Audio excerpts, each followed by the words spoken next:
Good luck. Cool. Okay. See you in a bit. Bye.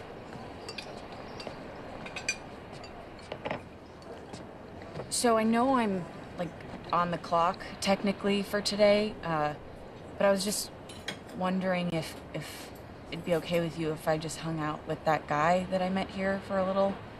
He's nice and smart. He went to Stanford and he's not non-binary. Yeah, I just mess everything up. I feel like if I won the lottery, I'd throw away the ticket.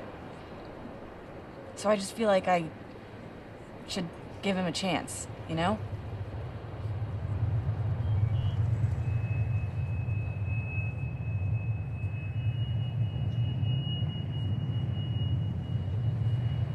I don't know what's going on with Greg, but I think it's bullshit.